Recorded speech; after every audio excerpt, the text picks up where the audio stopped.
So what is up guys, मेरा नाम है Shivam, welcome to the channel. And guys, good news, ना ही हमने 10,000 सब्सक्राइबर का पड़ाव पार किया है, but we are on tune for 12,000 plus now. Thanks a lot for the support over the past few days as well as the last few years guys। तो अगर आपने इस चैनल पे अभी तक सब्सक्राइब नहीं किया ना, आपको इस तरीके के वीडियोस में इंटरेस्ट है एंड आप देखना चाहते हैं फाइनेंस, स्टॉक्स, क्रिप्टो, पैसा कैसे बनाया जाए, कैसे बचाया जाए, कैसे ज़्यादा पैसा बनाया जाए अपने स्किल्स को यूज़ करके, और एक ऑन एंड ऑन इस तरीके के वीडियोस, तो definitely consider subscribing guys. Channel पे नीचे सब्सक्राइब जरूर कर दीजिए एंड घंटी का आइकॉन दबाना मत भूलना। And as always like button पे मुक्का मारना बहुत ज़रूरी है, चाहे स्क्रीन टूट जाए, लाइक बटन में मुक्का मार दो ताकि चैनल सपोर्ट हो और थोड़ा मुझे ऐसा दिल में भी अच्छा लगे कि यार मुझे भी पता लगे कि आप लोगों को वीडियोस पसंद आ रहे हैं। तो आज हम बात करेंगे ईथर की, पर ईथर से पहले थोड़ा सा मैं टच करना चाहूँगा डोज पे। डोज का जो हमें अभी मास सेल ऑफ देखने को मिल रहा है, that is not just dose, हाँ, वो prevalent across many places. Dose से निकाल के लोग शिबा में डाल रहे हैं। शिबा इज़ मोर और less again meme currency dose की तरह ही है, जो 2-4 लोगों के ट्वीट पे चलेगा। अगर ट्वीट नहीं आएगा तो कुछ चलेगा नहीं, तो उसके पीछे एक्चुअल फंडामेंटल नहीं है। एंड ये बात मैंने 3 दिन पहले भी बोली थी, एंड तब भी मुझे गालियाँ सुनने को मिल रही थी कि तुम नहीं जानते मार्केट, डोज $1,000 पे जाएगा, 500 पे जाएगा। तब भी मैंने यही बोला था, डोज चला जाएगा $1-2 पे, जो भी आप चाहते हैं, शायद चला भी जाए। पर पॉइंट इज़ कि डोज के पीछे कोई प्रोजेक्ट नहीं है। एंड अगर मेरा हार्ड अर्नड मनी है, देखो भाई मेरे पास तो कुछ ऐसा पड़ा नहीं है, कोई ऐसा खदान तो है नहीं सोने की। पैसा जो बन रहा है वो मेहनत करके बन रहा है। तो अगर मेरा मेहनत का पैसा है, दिन में 10-10, 12-12 घंटे करके काम करके अगर कोई पैसा बनाया है, एंड अगर मेरी फैमिली है जो मुझे सपोर्ट करनी है, तो मैं नहीं रिस्क में डालना चाहता वो पैसा। पर मुझे स्टॉक मार्केट का रिटर्न या एफडी के रिटर्न से बेटर रिटर्न चाहिए, तो मैं क्रिप्टो की तरफ देखता हूँ, है ना। तो क्रिप्टो पे मुझे, अगर आप एक है 1000% रिटर्न चाहिए, या are you going to be happy with 50, 60, 1000% और even 100% return, as oppose to FD का 7%, 6% रिटर्न, है ना। तो वो लेके प्रॉफिट बुकिंग मैंने आपको पहले ही बताया था कि क्या होना चाहिए डॉज में। आप 3 दिन पहले का वीडियो देख सकते हैं, 2 दिन पहले का वीडियो देख सकते हैं, जिसमें मैंने बार बार बताया था कि भाई थोड़ा ध्यान रखना, ये गिर भी सकता है, ये गिर भी सकता है, बहुत अच्छे से गिर सकता है। हाई प्राइसेस पे मत लेना, 40 के ऊपर कुछ भी हो जाए मत लेना। मैं बहुत टाइम से बोलता आ रहा था। एग्जिट स्ट्रैटेजी में मैंने बताया था कि अगर आप बहुत अच्छे प्रॉफिट में थोड़ा थोड़ा करके आप प्लीज़ बुक करते रहो, अपना हार्ड एंड मनी है, प्रॉफिट है, तो आगे हम खेल पाएंगे। जितना ज़्यादा लंबा हम ये गेम खेल पाएँ, उतना ज़्यादा हम पैसा बनाएंगे। गेम लंबा खेलना है, गेम ऐसा नहीं, ऐसा खेलो तो पैसा आ जाएगा। वो लंबा खेलने के लिए पैसा होना पड़ेगा। पैसा होना के लिए अगर हम लॉस में जाएंगे बात बात पे और लॉस में जाने पे बेच देंगे तो नहीं होगा। तो please, with that being said guys, अगर आपने 40 रुपये के आसपास में डोज खरीदा है, तो थोड़ा टाइम, मेरा ओपिनियन ऐसा है कि होल्ड करके देख लो, क्या ही जाएगा। मतलब अभी मुझे मालूम है डिप हो रहा है, बहुत पैनिक है, same situation with a lot of people. मेरे भी दिमाग में आ रहा है मैं बेचूं या नहीं बेचूं, एंड आई एम स्टेइंग। मेरा तो बाय प्राइस भी बहुत कम है कंपैरेटिवली। तो अगर आपने 6 रुपये, 8 रुपये, 9 रुपये पे खरीदा है, तो बिंदास आप चिल मारो, आप सोचो भी मत कुछ भी करने का। ये मेरा ओपिनियन है डोज को लेके। अभी मार्केट में क्या हो रहा है वो मैं आपको खोलता हूँ एंड मैं दिखाता हूँ। तो ईथर छुप छुप के 2 चीज़ें हुई हैं गाइस हमारे पीछे से, जब हम सब डोज कॉइन में बिजी थे। तो 2 चीज़ें हुई हैं। एक तो शिबा इनू, जो बिना किसी फंडामेंटल का कॉइन है, वो ऊपर आ गया है। दूसरा गाइस, इथीरियम ने हाई सेट किया है। एंड ऑफ कोर्स आपको मालूम है मैं इथीरियम पे काफ़ी बुलिश हूँ। मैं बोलता आया हूँ कि स्ट्रॉन्ग फंडामेंटल वाले, strong real world use case वाले जो कॉइन्स हैं, वो लॉन्ग टर्म में अच्छा करेंगे और वो शॉर्ट टर्म में भी अच्छा करेंगे। एंड ईथर ने ऑलमोस्ट, आप देखो, मैं अभी न्यूज़ खोल लेता हूँ, तो 3.8 के जो है ऑलमोस्ट 3 लाख रुपए के आसपास ईथर चल रहा है। 3 लाख से थोड़ा नीचे चल रहा है, 2,90,000 के आसपास चल रहा है, ऑल टाइम हाई है। अगर आप सिर्फ 2021 की बात कर लो, तो ईथर ऑलमोस्ट 4 गुना से ज़्यादा हुआ है 2021 में, इसी साल में। तो ईथर का अगला टारगेट क्या है? मेरा ओपिनियन ऐसा है कि अगर ईथर ऐसा ही चलता रहा, ऑफ कोर्स इसमें एक साइकोलॉजिकल बैरियर है। 3.8 पे क्यों अटका है वो आप समझ ही सकते हो, क्योंकि ये होल नंबर के बैरियर होते हैं। तो 100 रुपये, 200 रुपये, 300 रुपये, तो डोज के हिसाब में आप डोज का अगर खोलोगे तो आपको नोटिस करने मिलेगा 50 रुपये का एक बैरियर था, वो 50 क्रॉस करता है, या 50 पे उसको एक साइकोलॉजिकल बैरियर मिलता है। राउंड फिगर्स पे ये बैरियर मिलते हैं। In this case it is going to be 4000 USD। जैसे बिटकॉइन देख रहे हो, तो बिटकॉइन में हम बात करेंगे तो 60,000 का जो साइकोलॉजिकल बैरियर होगा, it has to cover that. अगर वो कवर हो जाता है, उसके अगेंस्ट एक कैंडल एक और बनने लगता है, पॉजिटिव सिग्नल, राइट। तो बाय 1 डे कैंडल एस्टिमेट कर सकते हैं। In ether's case I think 5000 का जो टारगेट है that is definitely there. I am very bullish about ether. मैं जितना पढ़ रहा हूँ, जितना एप्लीकेशन देख रहा हूँ, हम NFT से का जो कॉन्सेप्ट है, जो उनके प्रोटोकॉल्स है, अगर आपको वो नहीं पता कि क्या प्रोटोकॉल्स के थ्रू टोकन्स बनते हैं इथेरियम चेन पे, तो ज़रूर वो देख लीजिए। ERC20 है, 721 है। ऑल्सो एक चीज़ जो बहुत सारे लोग जिस पर ध्यान नहीं देते, 1155 है। 1155 में 721 मतलब NFTs और FTs इनको कंबाइन करके एक सिंगल टोकन भी बनाया जा सकता है, तो वो भी आप चेकआउट कर सकते हैं। तो उसका आप रिसर्च अलग अलग जगहों पे कर सकते हो। कॉइनडेस्क है, कॉइन टेलीग्राफ है।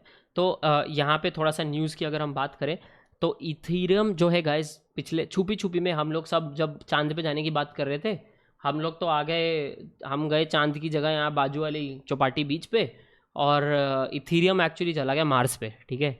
तो 3855 के आसपास का जो प्राइस है उसने टच कर दिया है। इन ऑलमोस्ट 9 से 10% लास्ट 24 घंटे में इथीरियम अप आया है with a market cap of 443.8 billion US dollars. ये धीरे धीरे बिटकॉइन के मार्केट कैप की तरफ आ रहा है। अभी ये बिटकॉइन से आधे से कम मार्केट कैप पे है। जो बिटकॉइन है वो $1 ट्रिलियन का मार्केट कैप है। ईथर का जो मार्केट कैप है वो 450 बिलियन का है। तो धीरे धीरे उसके पास आ रहा है, अभी टाइम लगेगा। आई डोंट थिंक आने वाले 1 साल 2 साल में, वैसे भी ये साल के एंड तक तो बेयर मार्केट स्टार्ट हो जाएगा, तो तब देखते हैं क्या कितना गिरता है। But there is a chance कि ईथर उसको अच्छे से राइवल कर सके। बट आई ऑल्सो फील कि ईथर का राइवल एक कार्डानो एक बहुत अच्छा यूज़ केस है। And I think Cardano has a lot of potential also, because ether में सबसे बड़ा प्रॉब्लम सबको गैस फी वगैरह का ही है। बट या ether has a chance. Bitcoin में भी काफ़ी अच्छा चल रहा है, बट ईथर में ऐसा क्या हो रहा है? So we have to look at the contracts जो हुए हैं ईथर को लेके। नंबर 1 गाइज, जो ईथर के फ्यूचर्स थे वो बहुत हाई उस पर चल रहे थे, हाई स्पेकुलेशन बोल सकते हो, कैसा बोल सकते हो। बट ईथर में इंस्टीट्यूशनल मनी अभी इंटरेस्टेड है। And what do I mean by institutional money? Fund houses. I am talking about big companies, you know, बड़े जो फाइनेंशियल कंपनीज हैं, they are interested now next into Ethereum. तो वो या तो उसके स्पेकुलेशन पे हुआ है। आई डोंट नो कितने इंस्टीट्यूशनल लोगों ने ईथर में एक्चुअली पैसा डाला है ETH में। I don't know about that exactly. I don't think anybody knows, क्योंकि वो थोड़ा लेट ही पता लगता है। बट इन जनरल अगर हम वैसे देखें तो ईथर में इंस्टीट्यूशनल इंटरेस्ट है, तो वो चांस है कि ईथर में भी वो स्टेबिलिटी आए जो बिटकॉइन में आ रही है। क्यों? क्योंकि ईथर में इतने बड़े बड़े प्लेयर्स आ जाएंगे कि वो अपना जो इथीरियम है वो छोड़ेंगे नहीं। दूसरा इसमें ऐसा है कि अप्रॉक्सीमेटली शायद 4 मिलियन, अगर if I am not wrong, please मुझे करेक्ट कर दो अगर मैं रॉन्ग हूँ, 4 मिलियन इथीरियम है शायद, जो या 4 million worth of, so it is 4 million Ethereum which should be at the worth of a stupidly high price is stacked. तो वो लॉक्ड है। अभी वो कब खुल रहा है वो सब आप थोड़ा सा आपको देखना पड़ेगा। वो अनफॉर्चुनेटली मुझे भी उसका एग्जैक्ट डेटा मिल नहीं पाया। 4 मिलियन इथीरियम रुका है, तो उससे क्या हो रहा है? लिक्विडिटी नहीं है। एंड आप सेम चीज़ नोटिस कर सकते हैं अगर आप वजीर यूज़ कर रहे हैं मेरी तरह, या बाइनेंस यूज़ कर रहे हैं। बाय द वे दोनों का लिंक नीचे दिया है, तो अगर आप चैनल को सपोर्ट करना चाहते हैं तो वो रेफरल लिंक यूज़ कर सकते हैं। अगर आप चेक करें तो एक्सचेंजेस पे देखें तो वो लिक्विडिटी गिर रही है। उसकी वजह से भी क्या होता है, एक्सचेंज टू एक्सचेंज अगर लिक्विडिटी गिर रही है, अगर अवेलेबिलिटी कम हो रही है, तो भी वो एक्सचेंज टू एक्सचेंज प्राइस बढ़ने लगता है। With that being said, additional thing which has happened with Ethereum is उसका ETF फाइल हुआ है। अब ये यूरोपियन साइड पे जो भी प्लानिंग चल रही है इथीरियम को लेके, या इथीरियम बेस्ड ETF की जो प्रपोजल फाइल हो रहे हैं, this is a very good news. इसका मतलब कि जो मेन स्ट्रीम गवर्नमेंट्स या मेन स्ट्रीम इंस्टीट्यूशंस हैं वो क्रिप्टो में, ना ही सिर्फ क्रिप्टो में इंटरेस्टेड है, बट वो सेकंड लार्जेस्ट क्रिप्टो में भी इंटरेस्टेड है। एंड उसका अपने को क्या फ़ायदा होता है? रिटेल इन्वेस्टर्स को, हम जैसे रिटेल वालों को ये फ़ायदा होता है कि उससे इन एसेट्स में स्टेबिलिटी आती है, और इन एसेट्स को लीगल एक दर्जा मिलने का चांस बढ़ जाता है, राइट? अगर बहुत सारी कंपनीज ने बहुत सारा पैसा क्रिप्टो में डाल दिया है, तो गवर्नमेंट भी चाहेगी कि ठीक है यार, हम थोड़ा सोचते हैं कि इसको रेगुलेशन कैसे लाया जाए, एज अपोज टू कि बंदी कर दो। तो वो रेगुलेशन आ जाए तो बहुत अच्छा लगेगा। तो ये इथीरियम में अभी चल रहा है। अभी प्राइस टारगेट का मैंने आपको अप्रॉक्सीमेटली आइडिया दे दिया है। I am bullish on Ethereum. मुझे लगता है कि वो $5000 टच करेगा। कब करेगा? Unfortunately that also depends on the barrier, क्योंकि वो साइकोलॉजिकल बैरियर है। तो उसके पीछे कब टूटेगा, कैसे टूटेगा, किस स्पीड पे टूटेगा, या कोई न्यूज़ आएगी, अगर कोई न्यूज़ आ जाती है तो वो जल्दी टूटने का चांस है, राइट? तो वो टूटेगा तो फिर चांस है अच्छा इथीरियम के ऊपर जाने का। Am I adding to my Ethereum position right now? Upward momentum में मैं कुछ ऐड नहीं कर रहा हूँ। मैंने इनफैक्ट कल का जो अपवर्ड मोमेंटम है उसके बाद कुछ इथीरियम को मैंने स्वैप कर दिया है। वो किस में स्वैप किया है वो आपको शाम को उसका वीडियो मिल जाएगा, किस में स्वैप किया है और क्यों किया है वो भी वीडियो आपको उसका शाम को मिल जाएगा। काफ़ी मैंने हाई अमाउंट ऑफ इथीरियम मैंने स्वैप किया है। बाय हाई अमाउंट लाइक काफ़ी मतलब मेरे हिसाब से हाई है वो। तो अगर हम नेक्स्ट न्यूज़ ऑफ कोर्स यहाँ पे ये बात कर रहे हैं डोज कॉइन के बारे में, but they are also talking about Shiba Inu. तो आप में से बहुत सारे लोग शिबा इनू का पूछ रहे थे, आपको मेरा ओपिनियन चाहिए, तो मैं बोल रहा हूँ वो शिट कॉइन है। तो आप जितना मर्जी मुझे गाली निकाल लो। लास्ट टाइम जब मैंने डोज के बारे में बोला था कि डोज आपको काट लेगा, थोड़ा ध्यान रखना, तब भी सब लोग गाली निकाल रहे थे। आज भी आप नीचे शिबा इनू को मैं गाली ही निकाल रहा हूँ, आप मुझे गाली निकाल लो, पर मेरी बात ज़रूर याद रखना, क्योंकि शिबा इनू मीम कॉइन है, वो डोज कॉइन की कॉपी है। डोज कॉइन का जो हाइप क्रिएट हो रहा है उससे थोड़ा सा हाइप अपनी तरफ चुराने के लिए है। उसमें आप 2 दिन के लिए इन्वेस्ट करके थोड़ा प्रॉफिट बनाते हो, प्रॉफिट निकाल लो, अगर कर भी रहे हो, खरीद भी लिया है और आपको बहुत अच्छा प्रॉफिट हुआ है, निकाल लो भैया, ठीक है। क्योंकि वो ऐसा नहीं है लॉन्ग टर्म जाएगा, 4 साल रहेगा, 5 साल, आई don't think so. I think कटने वाला है सबका उसमें लॉन्ग रन में। वो फंडामेंटल है ही नहीं कुछ। क्या है, लाइट कॉइन बिटकॉइन का फोक है, लाइट कॉइन का so called folk is Dogecoin. Is there a use, is there a practical use? No. So Dogecoin still has a chance, क्योंकि उसमें इंस्टीट्यूशंस इंटरेस्टेड हैं, तो लॉन्ग टर्म में still Dogecoin I feel has a chance, but Dogecoin का usage नहीं है actual, and it is inflationary. So coming back to guys, ether, आप ये वीडियो देख सकते हैं, ये मैं कॉइन टेलीग्राफ पे देख रहा हूँ, आप जाके ये वाला वीडियो चेकआउट कर सकते हैं। इसमें जो ईथर के फ्यूचर कॉन्ट्रैक्ट्स थे वो एग्जैक्टली कितने परसेंटेज, 20 से 30% के बीच में जो एक्सपेक्टेड पे चल रहे थे, वो इसने यहाँ पे एक्सप्लेन किया है, आप चेकआउट कर सकते हैं। अभी एग्जैक्टली हुआ क्या है ये मैं आपको मेरा ओपिनियन बताता हूँ। मेरे हिसाब से बहुत सारे लोगों ने, फॉर्चुनेटली बहुत सारे लोगों ने मेरी बात भी सुनी। मैंने बोला था आप अपना डॉज कॉइन का प्रॉफिट बुक कर लो 55 पे, मैंने बहुत बोला था, सब लोगों को ग्रुप टेलीग्राम ग्रुप में भी बोला था, नीचे उसका भी लिंक मिल जाएगा। बहुत सारे लोगों ने अपने डोज और शिबा इनू के जो प्रॉफिट हैं कुछ लोगों ने वो बुक किए हैं। बहुत सारे लोगों ने बाकी के अपने जो और उनके काइंड ऑफ चढ़ते हुए ऑल्ट कॉइन्स थे वो बुक करके अपना इथीरियम में डाला है।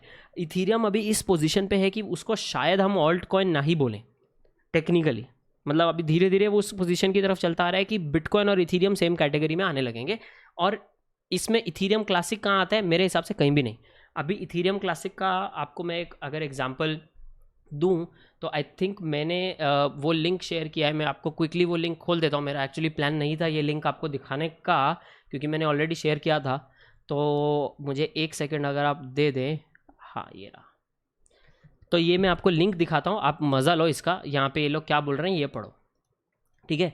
ये लोग बोल रहे हैं the original yet ironically wrong Ethereum are leading a fresh altcoin search this week, it was 300% up. अभी देखो क्या हुआ है। मैं आपको क्या पढ़ाना चाहता हूँ आपको बताता हूँ।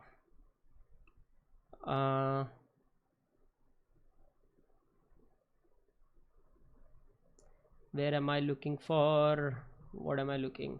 सो आप ये आर्टिकल पढ़ लो यार, मतलब मैं आपको एग्जैक्ट, मुझे अभी वो लाइन नहीं मिल रही है, but the headings heading is what I was talking about. Dapp University, अगर आप यूट्यूब चैनल चेकआउट कर सकते हैं, तो वो एक्चुअली जो डैप यूनिवर्सिटी वाला बंदा है वो एक ब्लॉकचेन एक्चुअली इंजीनियर है। ही इज़ नॉट समबडी जो सिर्फ वीडियोज़ बनाता है, he is an actual blockchain जिसको समझता है, जिसको आता है वाला इंजीनियर। हम लोगों की तरह अनपढ़ नहीं है इस टेक्नोलॉजी में वो। तो उसने ये आर्टिकल शेयर किया था कि Ethereum Classic gains 300% in 1 week as traders rush to buy the wrong Ethereum. So इसका उनका कहना क्या था कि बहुत सारे बिगिनर्स डोज कॉइन और ये सब के जो हाइप है इसकी वजह से क्रिप्टो में आ रहे हैं। आप में से बहुत सारे लोग मेरा वीडियो देख के मुझे पूछ रहे हो मैं नया हूँ, मैं कौन से ऐप से स्टार्ट करूँ, एंड आप बोलते हो इथीरियम क्लासिक लें क्या? आपको मालूम भी है कि इथीरियम क्लासिक और इथीरियम में फ़र्क क्या है? ये क्यों हार्ड फोक क्रिएट हुआ था 2017 में? क्या रीज़न था? क्या वो चोरी का रीज़न था? क्योंकि सिक्योरिटी नहीं है? क्योंकि Ethereum classic is also responsible या इज़ ऑल्सो ऐसा एक कॉइन है जिसको 51% के जो सो कॉल्ड अटैक्स होते हैं, सबसे ज़्यादा अटैक किए जाने वाला कॉइन है ETC। ये सब आधे लोगों को मालूम नहीं है। लोग इथीरियम क्लासिक अभी इसलिए बोल रहे हैं क्योंकि वो अप जा रहा है, राइट? बट वो अप क्यों जा रहा है? क्योंकि जो न्यूबीज़ है ना, वो क्या करते हैं, वो खोलते हैं एक्सचेंज और वहाँ टाइप करते हैं इथीरियम, क्योंकि उन्होंने सुना है इथीरियम सबसे बड़ा है। वहाँ पे 2 लिखा आता है, जब वो इथीरियम सर्च करते हैं वहाँ लिखा आता है इथीरियम और वहाँ लिखा था Ethereum classic. ETH ETC, ETH का प्राइस देखते हैं, वो 2.5 लाख, ETC देखते हैं 8,000। ये अगर 2.5 लाख पहुंच गया है तो ये ETC क्यों नहीं 2.5 लाख पहुंच सकता? मैं आज 8,000 लगाऊंगा, 8,000 का 2.5 लाख बन जाएगा, मैं 16,000 लगाऊंगा तो उसका 5 लाख बन जाएगा। आई एम सॉरी, मुझे कॉल आ रहा है, I cut the call, I am sorry. तो वो ऐसा बोलते हैं, तो उससे क्या होता है, वो लोग ना गलत ETC instead of Ethereum they are buying ETC which creates an issue for them. तो इसकी वजह से बहुत सारा इसमें रश आया है। सो प्लीज़ ध्यान रखो, अगर आप ETC में पैसा डाल रहे हो या डालने वाले हो, एंड आप में से बहुत सारे लोगों ने मुझे बताया मैंने 10,15,000 पे लिया था या 10,000 समथिंग प्राइस पे लिया था, अभी नीचे चल रहा है, मैं क्या करूँ? मैं तब से बोलता रहा ETC नहीं लो, मैं तो देख भी नहीं रहा हूँ ETC की तरफ, एंड तब भी आप में से बहुत सारे लोगों ने मुझे बहुत अच्छी अच्छी गालियाँ निकाली कि तुमको कुछ नहीं पता है, तुम बिगिनर हो। But please please please again treat me as मुझे कुछ नहीं आता है। जब मैं आपके लिए एक वीडियो बना रहा हूँ, उसको एक जस्ट इनपुट की तरह लीजिए कि आप वो इनपुट है ताकि आप आपका खुद का रिसर्च कर सको। आप ऐसा ही ट्रीट कीजिए कि ये बंदा कुछ तो बोल रहा है कैमरा पे, पर ये बंदा ना बेवकूफ़ है, इसको कुछ नहीं पता है, मुझे मेरी रिसर्च किए बिना 1 रुपया कहीं पे डालना नहीं है, चाहे वो कोई भी यूट्यूबर हो, मी included, anybody included guys. And मैं आज क्रिप्टो की बात कर रहा हूँ जिसमें मैं खुद नया हूँ, जब मैं स्टॉक्स की बात करूँगा जिसमें मैं नया नहीं हूँ, या मैं मार्केटिंग की बात करूँ जिसमें मैं नया नहीं हूँ, I will still say the same. अपना रिसर्च किए बिना कभी कुछ स्टेप्स मत लो, स्पेशली सो कॉल्ड इन्फ्लुएंसर से, क्योंकि जब तक आपको इन्फ्लुएंसर का या किसी वीडियो वाले का टिप मिलता है तब तक चीज़ें बहुत लेट हो गई होती है। इथीरियम तो ऑलरेडी हाई हो गया है, ETC तो कितना ऊपर चला गया, अब तो नीचे आ गया है। आज आप मेरा इथीरियम क्लासिक का वीडियो देख रहे हो, मैंने 3 दिन पहले सही से उतना पुश करके बनाया नहीं उस वीडियो को, ETC वाले को। आज मैं ETH की बात कर रहा हूँ, ETH भी ऊपर आ गया है, अभी क्या करोगे? मैं तो वीडियो लेट बना रहा हूँ ना, तो अब तो आप डंप के पार्ट बनोगे, पंप के पार्ट नहीं बनोगे, है ना? तो ये चीज़ हमको समझना है और खुद का रिसर्च करना है। तो प्लीज़ प्लीज़ प्लीज़ प्लीज़ जो भी आप पैसा डालना चाहते हो, हार्ड अर्न मनी है, थोड़ा सा कंजर्वेटिव होना है, क्रिप्टो के हिसाब से कंजर्वेटिव होना है। इसमें कुछ आप बिजनेस माइंड नहीं हो, आप मनी माइंडेड नहीं हो, ऐसा बोलने की मतलब ही नहीं है। मैं बहुत बिजनेस माइंडेड, बहुत मनी माइंडेड हूँ, मुझे बहुत पैसा चाहिए, पर मुझे पैसा कब चाहिए? मुझे पैसा इस शर्त पे चाहिए कि मैं सड़क पे ना आ जाऊँ। अगर मैं सड़क पे आ गया तो मैं क्या ही करूँगा ना, खाने के और भाड़ा देने के लेने के देने नहीं पड़ने चाहिए। That is what your aim should also be. Warren Buffett बोलता है rule number 1 of investing is never lose money, and rule number 2 is never forget rule number 1। This is Shivam signing off guys. मैं आप लोगों को मिलूँगा अगले video में, तब तक के लिए चाओ।